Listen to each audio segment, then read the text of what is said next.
Assalamu alaikum, dear students. You have studied the components of the DNA. Now we are going to study the structure of the DNA. And the structure of DNA was explained by Maurice Wilkins की lab में काम हुआ, Rosalind Franklin ने propose किया और एक Irwin चारगाफ का rule भी है। उस रूल में हम ये बात डिस्कस करेंगे कि थाइमीन किसके इक्वल है, इसकी अमाउंट किसके इक्वल होती है, ग्वानिन किसके इक्वल होती है। यानी कि ये डिफरेंट एक बड़ा टिपिकल सा एमडी कैट में भी इसका क्वेश्चन आ सकता है और फर्दर आपके ये बोर्ड में भी क्वेश्चन जो है वो आ सकता है। तो बड़े अंडरस्टैंड कीजिएगा इसको प्रॉपर तरीके से।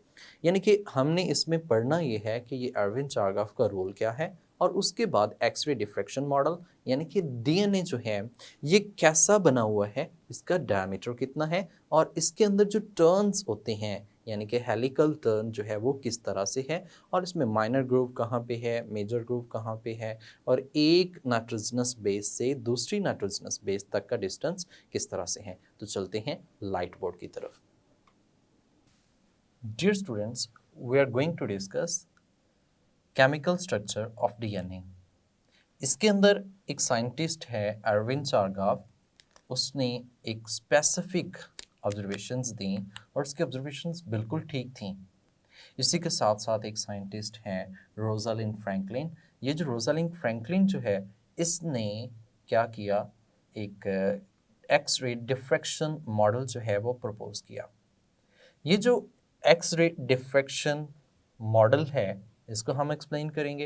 एरविन चारगाफ का जो रूल है यानी कि इसने जो स्टेटमेंट दी और उसको कैसे किया जाता है ये भी हम इसमें डिस्कस करते हैं। देखिए स्टूडेंट्स, एरविन चारगाफ की जब हम बात करते हैं तो इसकी जो ऑब्जर्वेशंस थी, इसने ये कहा कि जो डीएनए है, डीएनए के अंदर दो चीज़ें मौजूद हैं, एक पायरामिडीन्स और दूसरी क्या है, purines. According to Erwin Chargaff, इसे हम समटाइम एरविन चारगाफ रूल भी कहते हैं या एरविन चारगाफ के रिलेटेड भी हम इसे डिस्कस करते हैं। अब इसमें उसने क्या कहा, ही सेड दैट कि पायरामिडीन्स इसकी जो अमाउंट होती है हमेशा प्यूरिन्स की अमाउंट के इक्वल होती है। यानी पायरामिडीन्स की अमाउंट हमेशा प्यूरिन्स की अमाउंट के इक्वल होती है। आप ऐसे कह सकते हैं पायरामिडीन्स जो हमारे पास थी वो C और T है, इसकी अमाउंट A और G की अमाउंट के इक्वल है। इसकी स्टेटमेंट के अकॉर्डिंगली ऐसे था, ग्वानिन की अमाउंट साइटिडीन के इक्वल है, थाइमिन की अमाउंट एडिनिन के इक्वल है। ये स्टेटमेंट थी इसकी। यानी कि जो ग्वानिन है ये किसके इक्वल आती है, थाइमिन के, ग्वानिन साइटोसिन के और थाइमिन किसके, एडिनिन के। अब यानी कि ओवरऑल उसकी ऑब्जर्वेशंस में ये बताया गया है कि जो ग्वानिन है यानी कि हमारे पास जो है ये ऑलवेज ऑपोजिट, आप ऐसे कह सकते हैं, साइटोसिन के हैं और थाइमिन ऑपोजिट आती है एडिनिन के। अब यहाँ पे इसके कैलकुलेशंस को लेकर कुछ एमसीक्यू जो हैं वो आ सकते हैं। क्या एमसीक्यू आ सकता है, लेट्स सपोज आपसे ये कहा जाए कि there is amount of adenine is 30%, then what will be the amount of thymidine, what will be the amount of guanine and what will be the amount of cytosine। यानी कि इनकी amount के related question पूछा जा सकता है। देखिए एक बात हमने यहाँ पे समझी कि एडेनिन की अमाउंट किसके इक्वल है, थाइमिन के।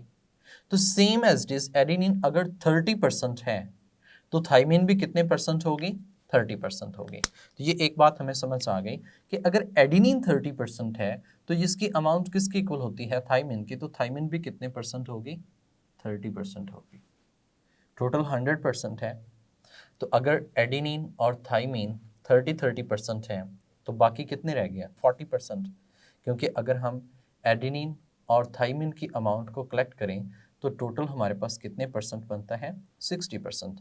रिमेनिंग जो है वो ग्वानिन एंड साइटोसिन होगा और वो जो ग्वानिन एंड साइटोसिन है वो कितने परसेंट है, 40%, क्योंकि टोटल तो 100% होता है। अब पूछा ये गया है कि ग्वानिन की अमाउंट कितनी है, तो ग्वानिन की अमाउंट 20% होगी, आधी अमाउंट, क्योंकि guanine is equal to cytosine, same as it is cytosine की अमाउंट भी कितने परसेंट होगी, 20% होगी। ये हमने ऐसे लेट्स सपोज किया है। हम ऐसे भी कह सकते हैं कि अगर ये 10% है तो बाकी अमाउंट्स कितनी होगी। अगर ये इस तरह से डिफरेंट प्रोपोर्शन है तो वो डिफरेंट तरह से इसके एमसीक्यू जो है वो पूछे जा सकते हैं। लेकिन एरविन चारगाफ रूल के अकॉर्डिंगली ये बात हमें बिल्कुल समझ आ जानी चाहिए कि ग्वानिन के अमाउंट साइटोडिन के इक्वल है, थायमिन के अमाउंट एडेनिन के इक्वल है, और अगर देखा जाए तो पायरिमिडीन्स के अमाउंट प्यूरिन्स के इक्वल है, जैसे कि C+D और A+G। तो इससे रिलेटेड मुख्तलिफ एमसीक्यू आ सकते हैं और ये एक बहुत इंपॉर्टेंट शॉर्ट क्वेश्चन भी कंसिडर किया जाता है। देखें, इसके बाद एक मॉडल प्रपोज किया गया। इसी की अमाउंट्स जो थी इसकी यानी कि रेगुलरिटीज़ बहुत ज़्यादा अथेंटिक थी, बिल्कुल ठीक था। अब इसकी आगे जो है वो मॉडल है एक्स रे डिफ्रैक्शन मॉडल। ये जो एक्स रे डिफ्रैक्शन मॉडल इसमें प्रपोज किया गया, according to this model DNA कैसा है, किसने प्रपोज किया, कहाँ पे प्रपोज किया। ये जो साइंटिस्ट है जिसने X ray diffraction model propose किया, that's named as Rosalind Franklin. Rosalind Franklin Franklin ये जो रोजालिन फ्रैंकलिन है इसने इसका मॉडल को प्रपोज किया। कैसे मॉडल प्रपोज किया, देखिए लेट्स सपोज कि यहाँ पे एक डीएनए का मॉलिक्यूल हमने प्लेस किया। Here is a DNA molecule. अब यहाँ पे एक्स रेज का सोर्स है। एक्स रेज का क्या है, सोर्स। अब ये रेज जाहिर सी बात है इस सोर्स से इस तरफ मूव करेंगे, इस तरफ क्या करेंगे, मूव करेंगे रेज। जैसे ही रेज मूव करेंगे तो ये जो डीएनए का मॉलिक्यूल हमने इसके आगे रखा हुआ है, ये डीएनए के मॉलिक्यूल के साथ ये रेज टकराएंगी। डीएनए मॉलिक्यूल के साथ ये रेज क्या करेंगी, टकराएंगी। जैसे ही टकराएंगे तो यहां से ये रेज डिफ्रैक्ट होंगे। रेज क्या होंगी, डिफ्रैक्ट। रेज में डिफ्रैक्शन क्रिएट होगी, कोई किधर को कोई किधर को, तो ये रेज जो हैं वो क्या होंगी, डिफ्रैक्ट होंगी। तो रेज जब डिफ्रैक्ट होंगी तो इस डीएनए मॉलिक्यूल की एक इमेज बन जाएगी। यहाँ पे क्या बन जाएगी, एक इमेज। और ये जो इमेज बनेगी ये एक फोटोग्राफिक फिल्म के ऊपर इसकी क्या बन जाएगी, इमेज। यहाँ पे हम कह सकते हैं कि there is a photographic film. ये एक फोटोग्राफिक फिल्म है। इस फोटोग्राफिक फिल्म के ऊपर इसकी एक इमेज जो है वो बन जाती है। फोटोग्राफिक फिल्म के ऊपर इसकी इमेज बन जाएगी। और ये जो यहाँ पे इमेज बनेगी उसी इमेज से हमने आइडिया लगाया कि ये जो डीएनए है इसका स्ट्रक्चर किस तरह से है, इसमें जो इमेज बनती है उसी से हमने इस चीज़ का आइडिया लगाना है और सोचना है। तो इसके एक्स रे डिफ्रैक्शन मॉडल से यानी कि एक्स रेज डाली, वो लाइट्स जो है रेज डिफ्रैक्ट करते हैं इस मॉडल के, और डिफ्रैक्ट करने के बाद इसकी जो इमेज है यहाँ पे वो बन जाएगी। और उस इमेज से हमने इसका 3D डायग्राम जो है वो स्टडी की है। ये जो रोजालिन फ्रैंकलिन है इसने लैब के अंदर वर्किंग की है और उसका नाम है Morris Wilkin. Morris Wilkin, Morris Wilkins. इसकी लैब के अंदर रोजालिन फ्रैंकलिन ने क्या किया है, काम किया है। ये एक जर्मन बायोकेमिस्ट है और इसकी लैब के अंदर इसने बायोकेमिस्ट और इसकी लेबोरेटरी के अंदर इसने क्या किया है, वर्किंग की है। अब इस एक्स रे डिफ्रैक्शन मॉडल के मुताबिक कैसा स्ट्रक्चर है, तो इससे जब हमें 3D डायग्राम मिलती है तो हमें पता चलता है कि जो डीएनए है, डीएनए एक डबल हेलिकल शेप रखता है। कैसी शेप रखता है, डबल हेलिकल शेप रखता है।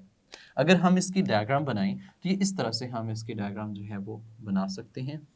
ठीक है, ये एक डीएनए का स्ट्रक्चर हम ड्रॉ कर रहे हैं इस तरह से। ये एक स्ट्रक्चर हमारे पास डीएनए का आ जाता है।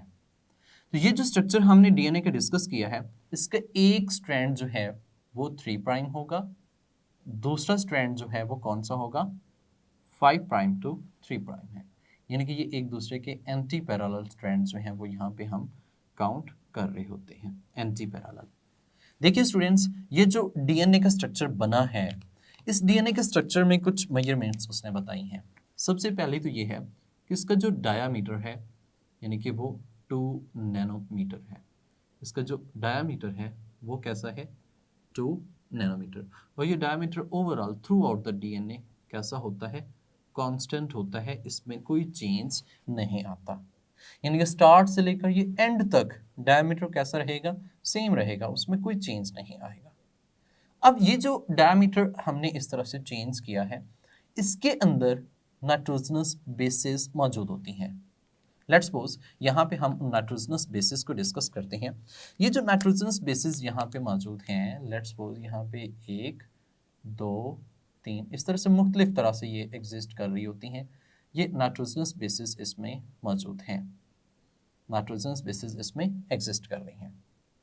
ये एक नाइट्रोजनस बेस जो है और दूसरी नाइट्रोजनस बेस, इसके दरमियान में जो डिस्टेंस है 0.34 नैनोमीटर का है।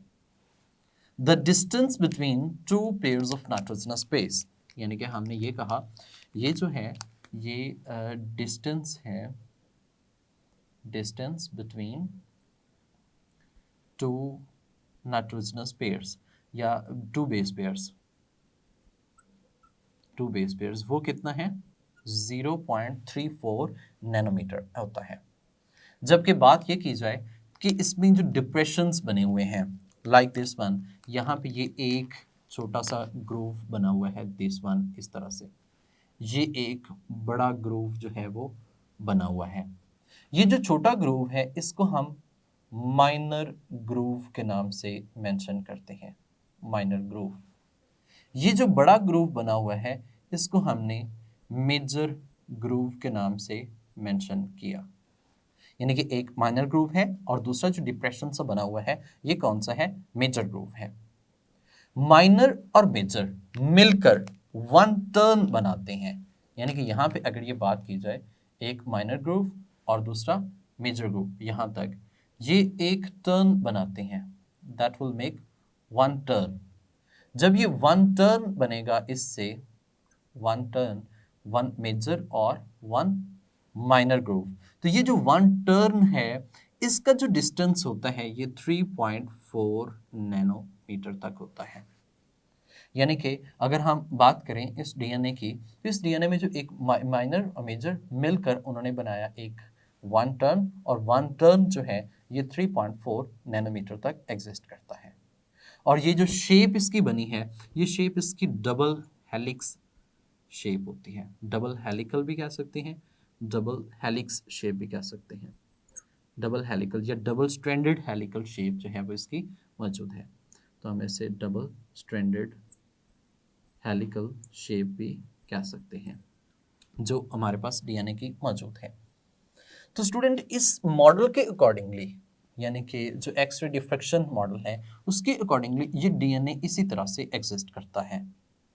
अब यहाँ पे इसके बाद फिर आगे डिफरेंट साइंटिस्ट हैं जो प्रॉपरली, जिसे हम वाटसन एंड क्रिक मॉडल कहते हैं, उन्होंने बड़ा इम्पॉर्टेंट जो है वो एक कॉन्सेप्ट दिया और इसको प्रॉपर तरीके से इसी की पब्लिकेशन से पहले पहले उन्होंने 1953 के अंदर वो मॉडल जो है वो प्रपोज कर दिया था।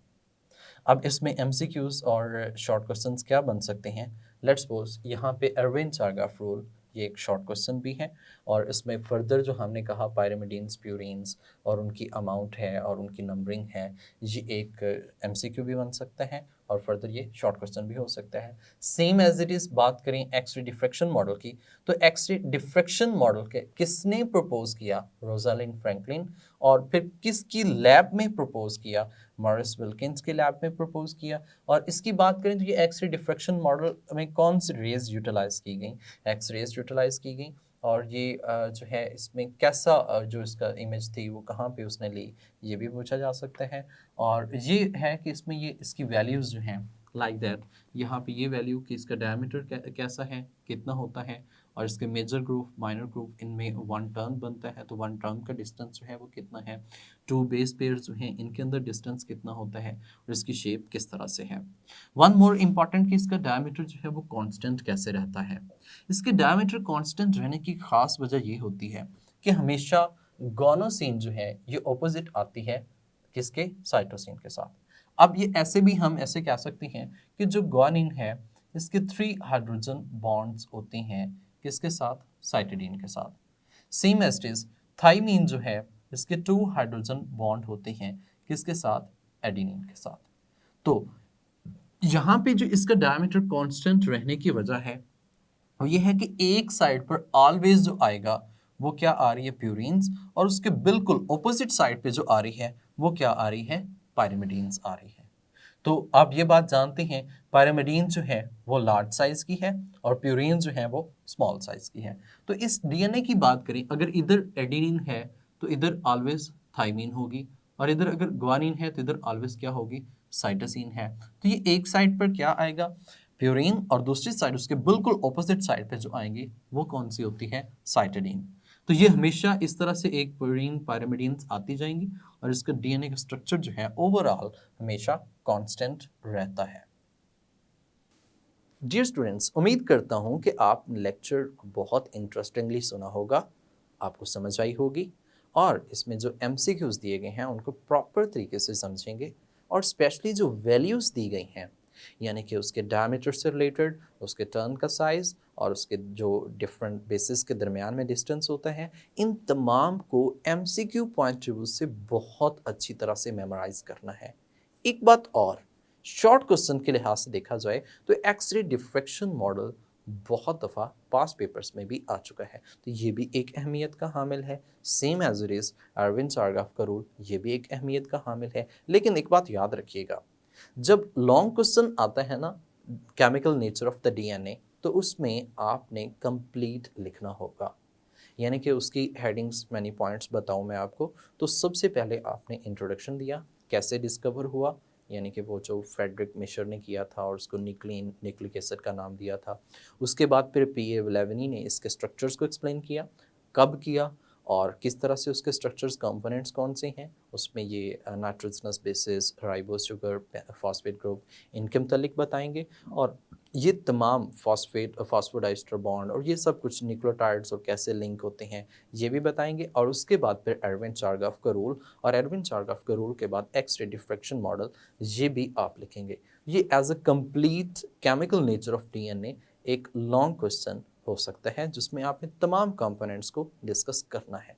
तो नेक्स्ट हम नेक्स्ट टॉपिक के साथ डिस्कस करेंगे कि उसमें एक नया है कि James D Watson, Watson and Crick model, ये कैसे प्रपोज किया गया और इनके अकॉर्डिंगली डीएनए का स्ट्रक्चर कैसे है। और ये एक सेपरेट लॉन्ग क्वेश्चन होगा जिसे हम नेक्स्ट लेक्चर के अंदर डिस्कस करेंगे। तब तक के लिए अल्लाह हाफिज़, अपना ख्याल रखिएगा, टेक केयर ऑफ़ योरसेल्फ।